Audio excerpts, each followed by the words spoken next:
Hey, Frank, how you doing? I'm well. How are you doing? I'm good. It's great to catch up as always. Same here. I have been obsessed with Succession, like most people who are into television. And I don't watch all that much TV anymore, but this one I make a special exception for. I want to start with a question about this show that's bigger than the last season of the show.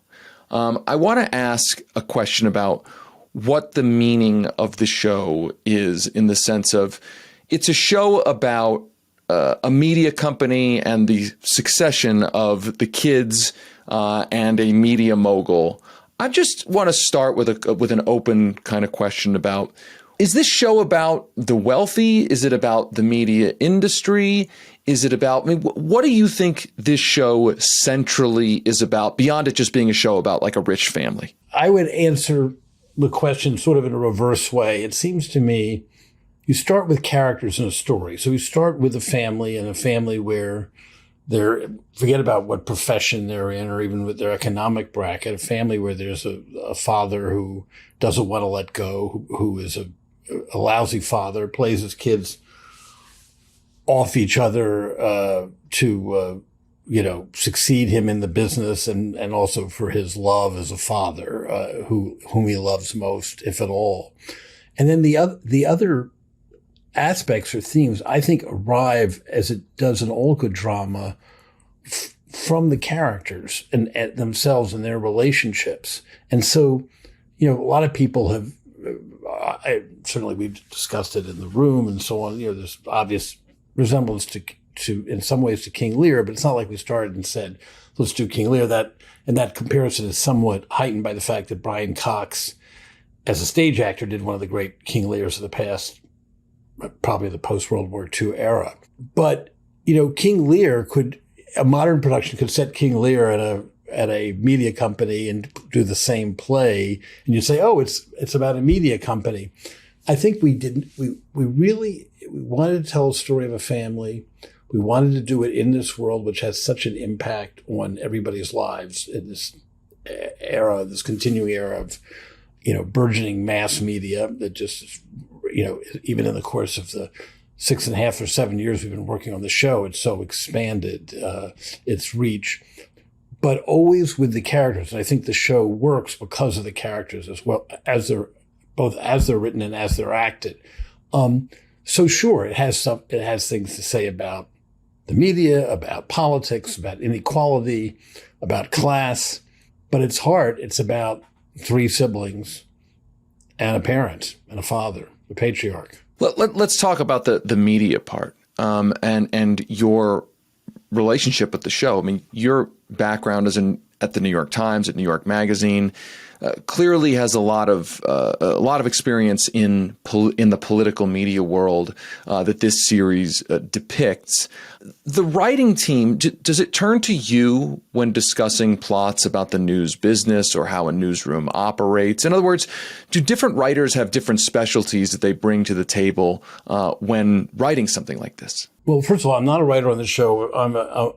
I produce it. So my role is, do I have ideas or lines that sometimes end up in it? Sure.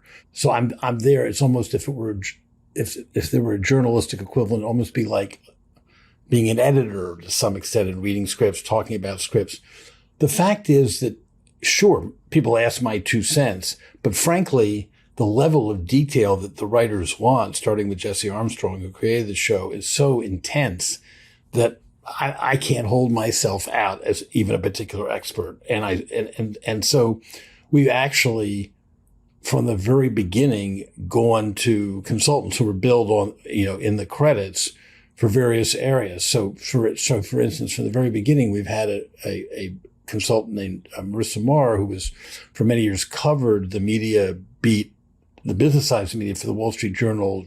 She helps us about very specific questions about the media and the corporate side of media that I don't know anything about. I know about as a reader of newspapers or hearing gossip around the Times when I was there or whatever. Then this season, where there's a very heavy orientation towards ATN, the fictional network, we brought in, and we used him last season too, John Klein, who's a former president of CBS News and CNN, because it involves a contested election. Ben Ginsberg, the Bush v. Gore Bush lawyer. Eric Schultz, who was a strategist and media advisor towards Obama and still is post-presidency. All sorts. We've even brought in people who know how to write chyrons, and so it's, and because we're all media junkies on the show, all of us. And, but basically I'd say what most distinguishes the writers, and I think distinguishes my passion for the show and Jesse's and all the writers is the characters. So take a writer that I helped recruit who worked on the past 2 seasons, Will Arbery. So Will Arbery is a really, really brilliant young playwright. He was a runner-up for the Pulitzer Prize right before the pandemic. He comes from a very, very conservative, intellectual, religious Catholic family. His breakthrough play is set in the world of where Amy Coney comes from, that kind of right-wing Catholic intellectual. So he knows a lot about that, but in his plays, the reason why we wanted him to join us is not so much for that expertise, if this is a helpful example, but because he writes these heartbreaking characters, some of whom have hateful politics. And so, Lucy Prebble, who's a brilliant British playwright who works on the show as a writer, wrote the play Enron that was done on Broadway, but she's also a media junkie and a comedy writer. And so people are sort of well-rounded. What we're not doing is a docudrama.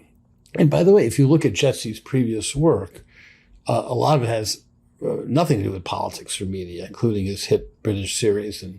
And although I first met him, he wrote 1 episode on Veep, in the last episode of season 1. That's we started our creative relationship. So anyway, it's getting the facts right is important, and we really want them to be right, and we spend a lot of time on it. But it's actually, that's the more journalistic and less creative part of putting together the show. You get all the facts right and have a dead show if the characters don't have passions and hearts and minds that you care about independently of the subject they're discussing. The series is really an incredible critique of capitalism, corporate media, and obviously, speaking of the characters, the people who run those machines and those institutions. It feels like one meta takeaway from Succession is that in order to swim in those waters and rise to power, there has to be something inherently broken or inhuman about the way that you operate, the way that you treat other people. Do you think there's any aspect of legacy media, elite media, whatever you want to call it, in the real life that this series defends, or is it all one giant condemnation? It's not really the way we look at it. It's a very dark view of it. We're trying to let the characters go where the characters go. So we're not predetermining how people are going to act. And indeed, one of the big exercises in the room is, right, so this story is happening with, say, Tom and Shiv and Greg or whatever.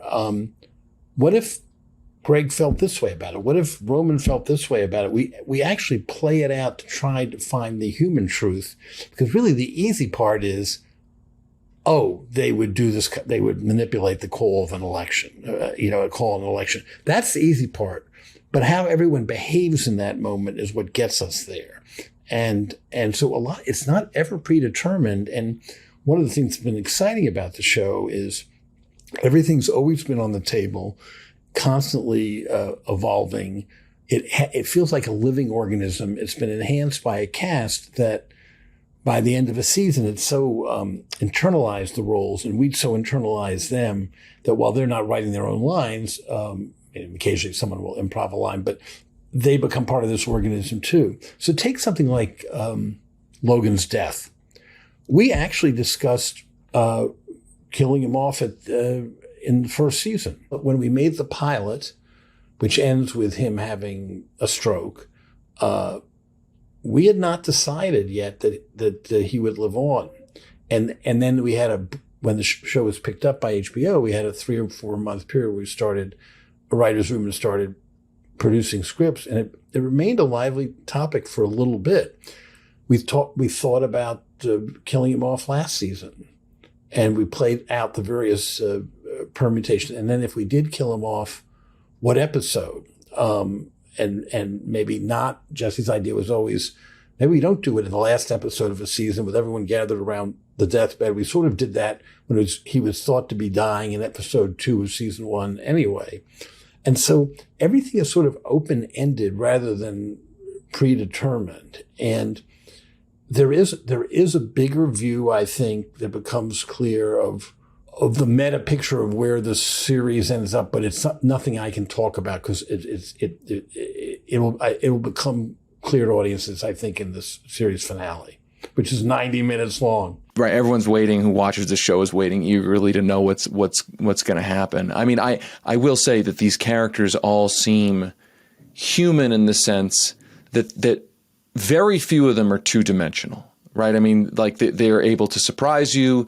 They're nuanced. I mean, some of the politics of the characters themselves. I mean, Kendall, for instance, you get a sense that he's caught between sort of the corporate world and his father's politics, which are kind of Rupert Murdoch-y, but he also has, a wife or an estranged wife and a family that are presumably kind of more liberal.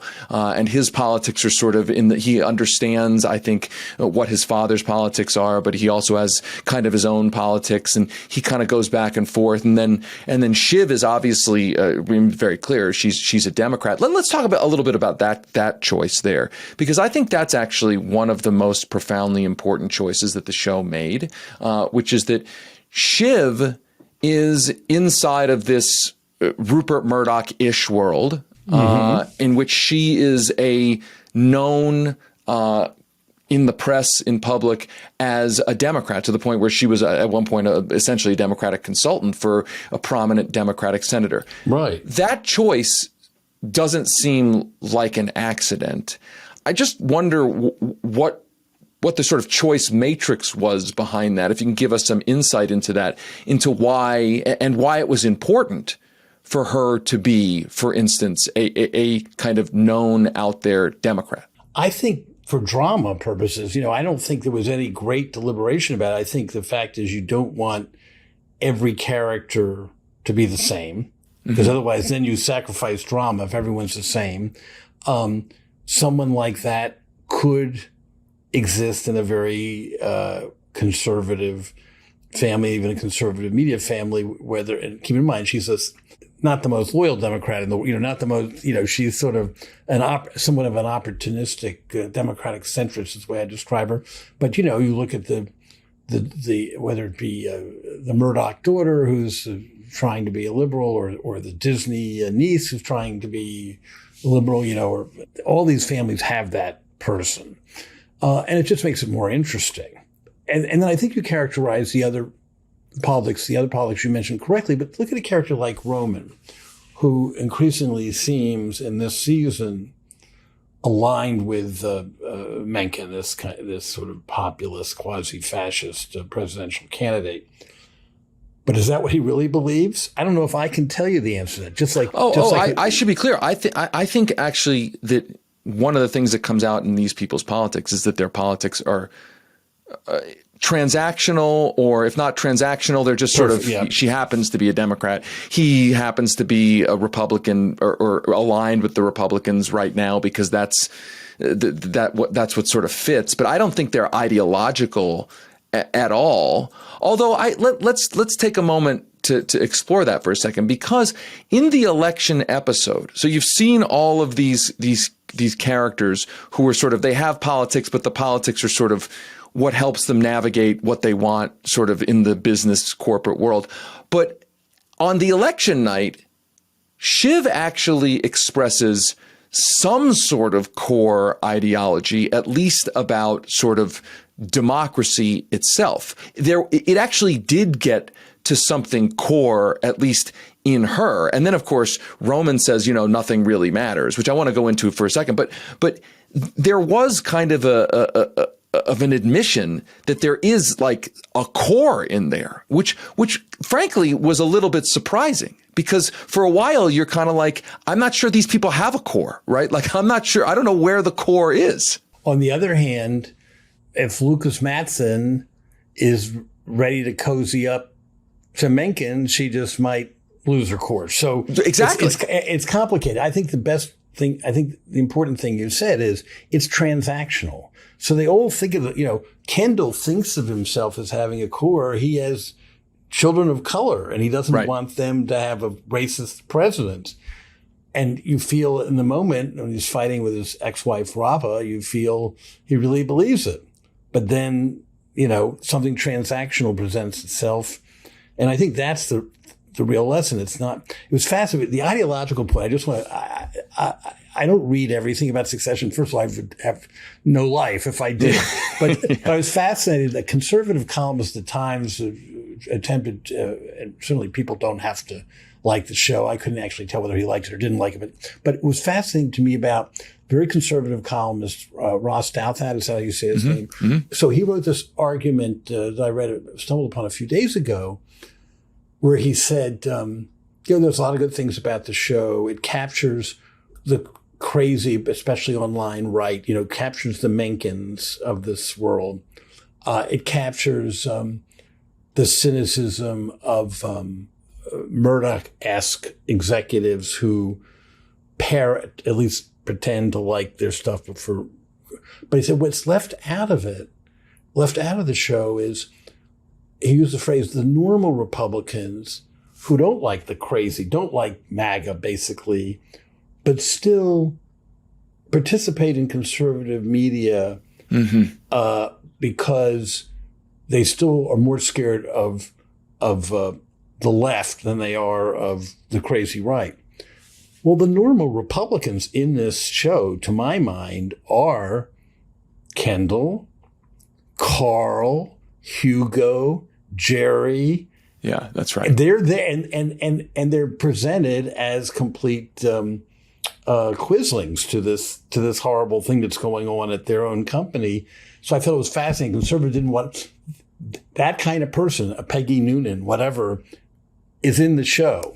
We're not literally basing it on her or any editorial board member at the Wall Street Journal, but that's exactly the kind of normal Republican who aid and abet the rise of a Trump and aid and abet the rise of a Jeryd Mencken.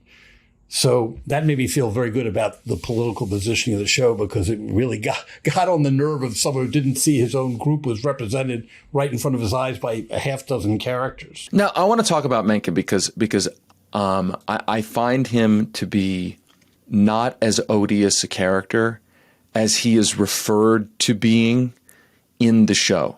Now, I don't know what this says about my own politics, because I don't consider myself to have politics aligned with Jeryd Mencken, but I've been dying to ask you this question. So there's not a ton of you seeing Jeryd Mencken be a horrible right-wing fascist, right? It's like referred to as like he's a right-wing fascist, like he's this horrible person. And there's a lot of like assumptions baked in.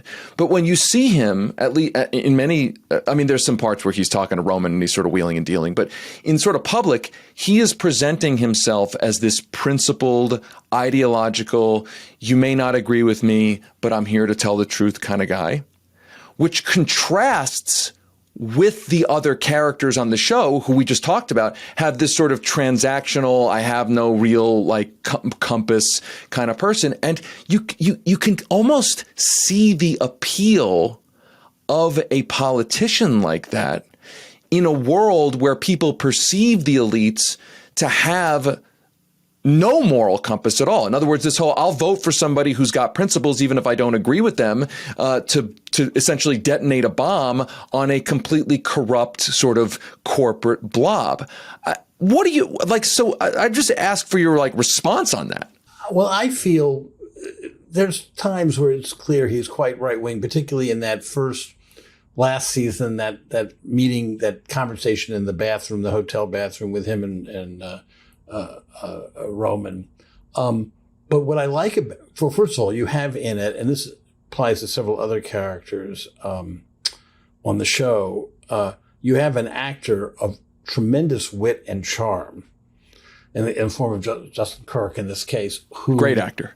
Great actor. I've followed him since he was a young actor in the theater. Wonderful actor. And so he's for years we've been talking about what if there were a Trump who really were seductive and not a fucking bully and asshole in public. This is that. I think this is not how. This is my words, not the show's words. He is sort of the platonic version of someone like that who is smart and witty and tough. That's a much more interesting villain.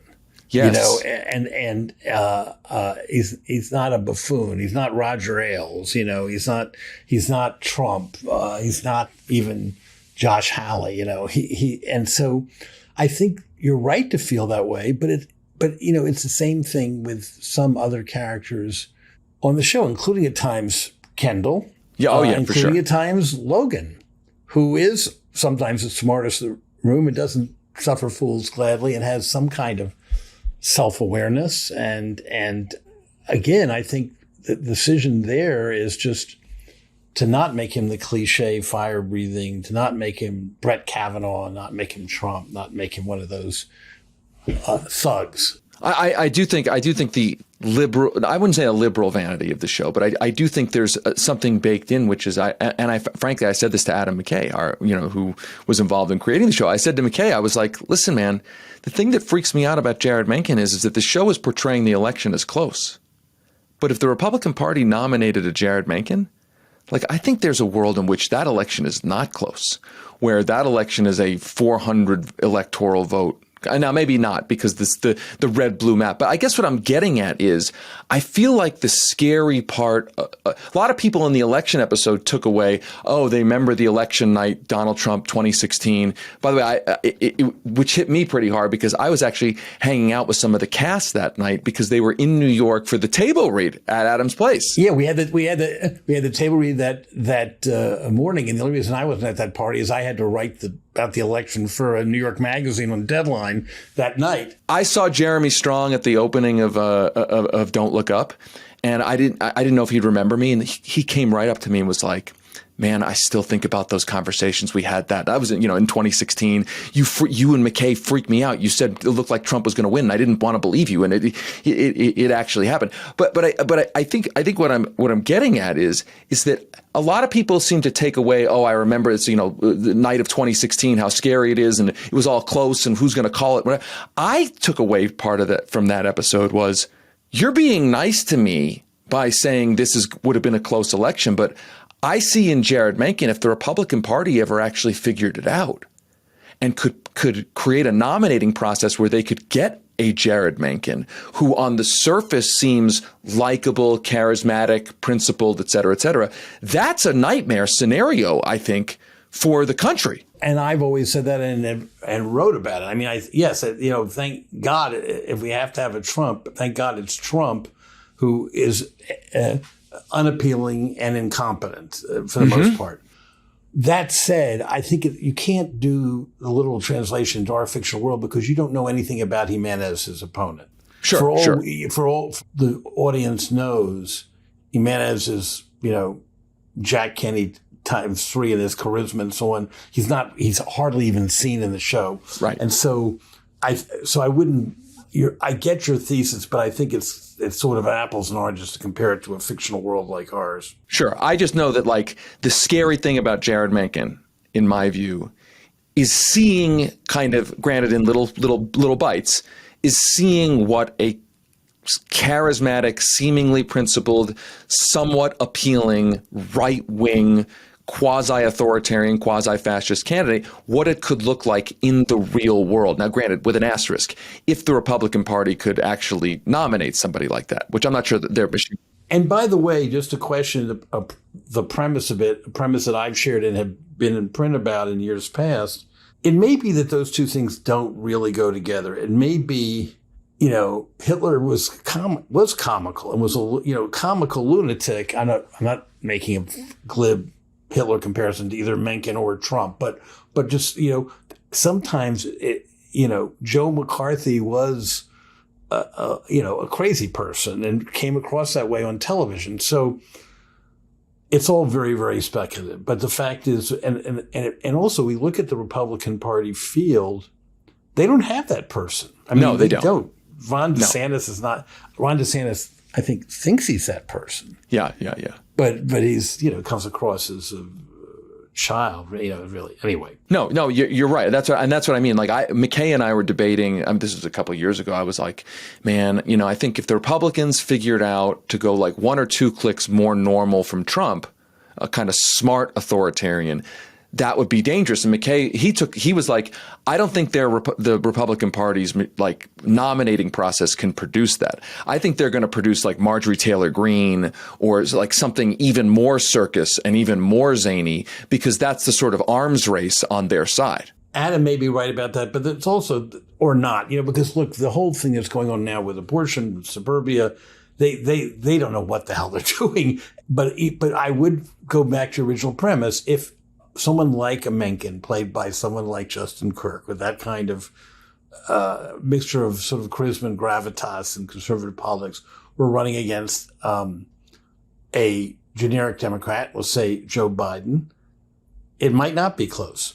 But he's running against Jimenez, and he doesn't really exist in the Republican Party. So, and, for all we know, Jimenez survived assassination attempt, whatever, So. Sure. So let me ask you the question about the media reaction to the show. This show has a particularly big and very online and very excited to be a fan of the show audience among the media.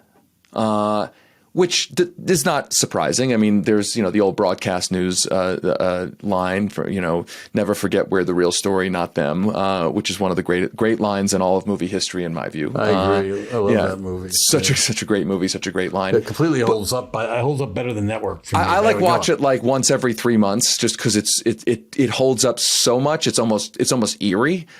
But but the question sometimes comes up for me. It's like, does the elite legacy media, that sort of blob, not understand that there's like a deeply cutting critique and sort of simmering anger at this media blob that they're in? I don't know the answer to that, and I suspect it depends on who you talk to. But look, because there's also, as you know, as a journalist, certain kind of masochism in being a journalist anyway. Sure. So maybe you want that. But I think that, I think it's hard to generalize about that. I'm sure some people think it's glamorizing. Well, I can't imagine anyone thinks it's glamorizing unless they work for Fox News. I'd be fascinated to know what people who work for Fox News or Newsmax or whatever think of it. No, I mean, listen, there's not, if I'm not mistaken, there's not one character in this show who's like an intrepid journalist. Right. I mean, I don't think that character. Anyone who's a journalist. Yeah. Right. Really exactly. It's like there's a difference between media and journalism. Right. Like this is media. Right. We don't really have it. You're right. We don't have an intrepid journalist. We have media. We have anchor people. We have Tucker Carlson-esque, opinionator. And it's not a show about journalism, really. It's about an empire that controls journalism or tries to. I wonder, like, is there any like consternation or like, why is the media like, you want the media to like your stuff because everybody likes approbation, but is there like any like, wait a minute, I don't want you to like this because like it's kind of about you. No, we don't. But there are people who don't like it. Look, the first season we got really crappy reviews both in the Times and the Washington Post. No, I don't think. That's not the way I think about it. Maybe other people do, but no. And also, you just can't generalize. Look, I have a lot of friends in the media who are fans of the show, and I think they're sophisticated viewers of it and are willing, like the show, even if it attacks. And they don't not saying, "Oh, I like the show because it so glamorizes our business." I think it expresses some of their own complaints about the business, and not just about people like the Murdochs or the others like them. So let me ask one final question here, just about there is, at least among these specific characters, but obviously these characters are in some ways placeholders for larger forces. to go back to this question of amorality, right? Like their transactional ideology. This vision of kind of, let's just call it corporate media, is a vision of people who make these decisions they have fairly fluid principles.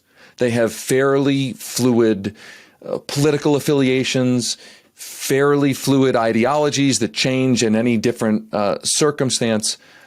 So if that's the vision, that's a pretty, as we said, it's a pretty dark vision. Like, is that just like the reality in your view, having worked in media for as long as you have? Like, is that the reality that's going to be an unchanging reality? Or is there like a different version in an alternate future or in a different country, a different society, where media looks different than this, where there are some basic principles, where it's not so dark? It's a great question. David, I can't say I know the answer. And media is changing and evolving so fast, it's hard to know. So let's take the Times, for instance. The Times is one of the last of these big companies that's still owned by the original family, which may violate them at times, but fundamentally is quite principled. Although we have a family slightly Sulzberger-esque, the Pierce family in succession, that, Nan Pierce, the right amount of money is like the Bancroft family sold out the Journal to Murdoch. So look at the Times, which is thankfully in a very successful period right now commercially. It's had real bumps during the course of the digital transition, but it's a success by, particularly with games and recipes or underwriting a lot of the news gathering, which is fine. There's nothing unprincipled about that. It's a way to survive, but it's an indication to me about how much things are changing. That's sort of the last thriving family-owned company. And what lies ahead? Who knows? Who would have thought what would have happened to Time Inc., to the Tribune Company, right. to CBS News, to CNN. They've all been terribly compromised. They're way removed from their original missions for the most part. The Washington Post also had one of these great families, the Graham family. No, obviously it's now Jeff Bezos. It's doing okay, and it hasn't been compromised, but how long will that last if that billionaire loses interest in it or decides, we've seen, next it's in the hands of an Elon Musk or Sam Zell or whoever you want to mention. So I think we don't know. And I think it's, all the rules of it are changing so quickly, it will be different. Some of it may well be honorable. Some of it now is honorable. There are many good things happening in journalism, if you know where to look. And there are plenty of principled people who are in it for the right reasons, not necessarily the owners, but occasionally an owner or two. But do people even want what we think of as the news media and the way we think of it 10 years from now? Or are they rather the cliched, stupid version, get their news from TikTok and extrapolate what the facts are from the culture? I just don't know. I never could have predicted half the things that have happened. No, I know. And by the way, the Mattson character kind of gets at this. He's sort of like this kind of weirdo, like he doesn't have real like media experience as far as you can tell about what his company does. And this is just a business play for him. And you're like, at one level, you're like, you're kind of ridiculous. You're going to own a giant media company from a family-owned, Rupert Murdoch or the Rupert Murdoch-esque character. Say what you will about him. That character, Logan, is a media professional, a media builder, a media expert, right? And Mattson comes as sort of a novice, and you're like, he seems ridiculous, but he actually kind of seems like the future, right? It kind of seems like in this crazy world. He does. And by the way, that's another character on the show I'm very proud of, because that guy is not a character. He's not a Silicon Valley cliche. He's not Elon Musk. He's somewhat like Menken, not in terms of his politics necessarily, to the extent that he has any, but he has a lot of charm and wit, and again, Alexander Skarsgård, fantastic. He steals every scene he's in. I mean, it must be annoying to the other actors because he just steals every scene. I'm kidding. He's also a fantastic colleague and fantastic guy. And we're very lucky to have him because there is you lose something when you lose Brian Cox at the center of the show. It's not like that's a freebie. One of the things I just want to say about, just in thinking about the show, if you have another minute, just about why we don't think in terms of starting with everything isn't predetermined. The politics, the themes, the moral judgments. One of the most interesting things for me watching this show, and creatively being in the process now for really it's almost 7 years, is it really, this going back to this idea that it's a living organism, it really does evolve. So there's a history in the show of actors who were cast in secondary or tertiary roles who are so good and make it so alive that we end up building out the roles for them. And so, for instance, the classic example is J. Smith Cameron, who plays Jerry. That was originally conceived of as a man. He was Jerry, J-R-R-Y. And then we thought it'd be good to have, mix it up, have a woman executive with this conservative, hidebound corporation. And then you have this brilliant actress who's been a great stage actress for years in New York. And it becomes really interesting in her relationship on screen with Kieran, whom they're friends. J. Smith Cameron's husband, Kenny Lonergan, is a great playwright and screenwriter. And they've both acted together and things of Kenny's. A more recent example, a very young actress named Zoe Winters. Who plays Carrie, the last mistress of Logan, the young mistress. She's great. So she's great. So she was invisible to most audiences because she was in the show beginning maybe late season 2, but just as a nameless, faceless aide to Logan, usually carrying a phone behind him. We saw her in a play by the aforementioned Will Arbery off Broadway, and we were thinking of, we want to give him a younger mistress that would thicken the successions too. And we said, shit, let's just make it this character because this actress can do it. Alexander Skarsgård was always going to be a high-profile person in the show, but I think Jesse Armstrong, as the rest of us were so taken with what an uncliched version and fresh version of this character he did, that we build him out. And to some extent, that may be even true of Justin and Menken, as Menken. And there are other examples too. And what that says about the show to me is as you said, it's not ideological, and it's not about fitting people to a message. It's about the people having lives of their own, and the message evolves out of the most truthful presentation we can make of these living characters, both in how they're written and how they're acted. Okay, so that's a really important segue. And I know I said my last question was my last one, but it's a question for you. It's about you. Mm-hmm. You are somebody that I came to know through your writing during the Bush and the Obama years.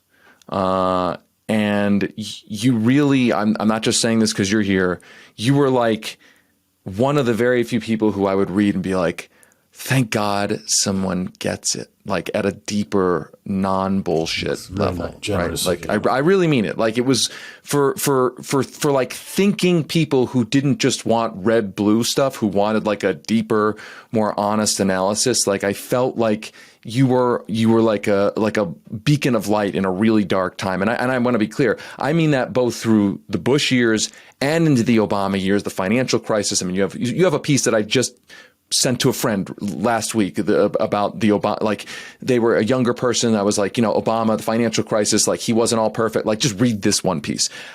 All of that is context for a question about, so you were doing this, then you move into this kind of work where you're helping create these shows, which are a portrayal in Veep of the sort of the political world, of Succession, the corporate media world.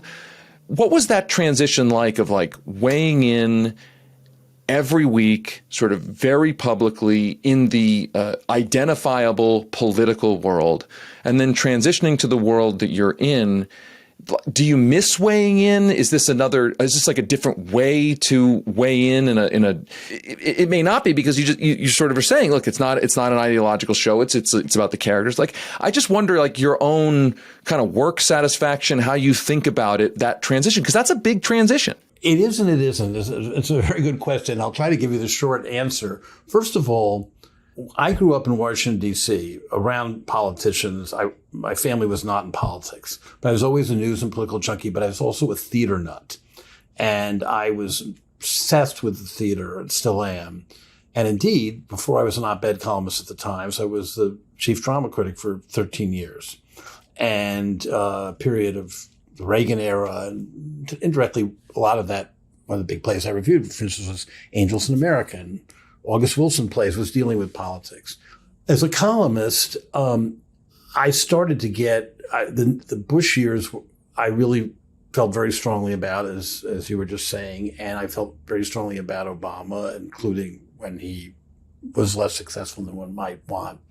But at the time, someone asked me if I wanted to join a group of several journalists that work at HBO on the side. It was a side gig when I was still columnist at the Times, to talk about programming at a time when they were going through a big transition. I didn't think it would necessarily lead to anything. And I have to say, I fell in love with the work. And I was bored writing a column. And this is, frankly, it's been 14 years now that I've been involved in this stuff. And I never miss drama criticism. Maybe it's I have a crazy personality or a disloyal.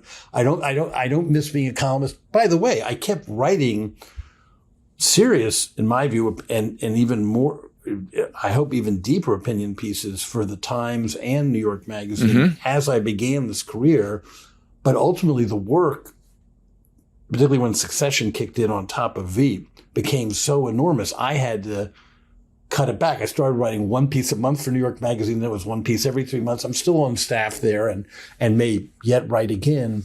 But this is just combines my own idiosyncratic interests, love of the theater, and the American scene and commenting on the American scene.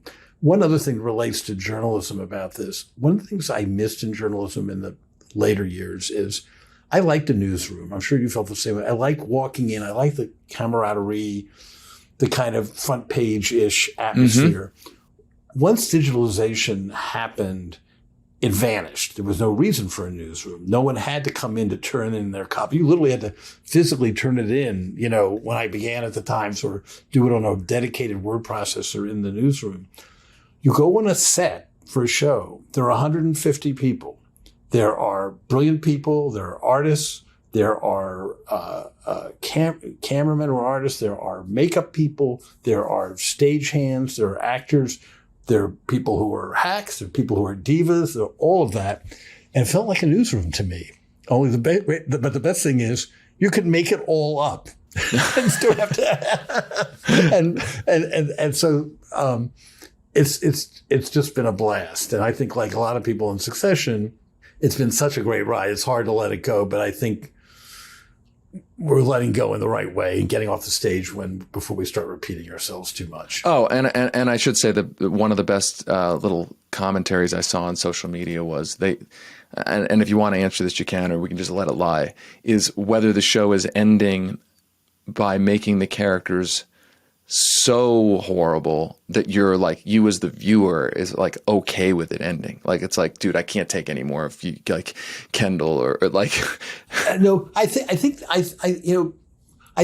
not. I think that Jesse always had an idea of where the show would end. And I'm not talking about story points here. I really mean thematically what his final verdict was on these people and this corporation. And it will become very apparent, I think, this is not a spoiler, it'll become very apparent in the finale. And so we always knew that destination. And the question was always how getting there. How many times can you have a conversation about who's going to succeed Logan? Right, right. Really, there is, at a certain point, that can wear out its welcome. And what's interesting, people both in the business, in the television or movie business and in other people I know, when we announced it was the final season, people said, oh, well, if it's the final season, you had to change the ending. And I said, no, we always knew what the ending was. It's not like we're going to, spoiler alert, we're not killing everyone off in an earthquake. You know what I mean? Okay. And it's not that kind of show. And so the question was, what was the best way to get there to be true to the characters? I don't think we ever had a discussion, oh, these characters are so hateful that people will be sick of them, because people love them. People love figure, but people love Roman. They love Cousin Greg. They love Logan. And so, no, I think people are sorry to see them say goodbye to them, because they're very human, very flawed humans, very unlikable in many ways, but you follow them because at some level they're human. Totally. Although I have to say, I did remark to my wife on the last episode, I said, the only character, like, I like watching these characters. Like, do I like them as people? No. But the character I do like as a person is James Cromwell. That character, I want to hang out with him. Like, I want to hang out, like, his rage in there. Like, I want to hang out with that guy. Oh my God. That eulogy. Amazing. I'm so at the church. And by the way, Jamie is sort of, he's constantly being arrested at protests. Totally. It's perfect. But he's also just a fantastic character actor. You think of LA Confidential, all the things he's done. And the scenes with him and Nick Braun as Greg earlier in the show. And Greg has a whispered line that I love in this last episode where he goes, "That was a good hard take. It was a good."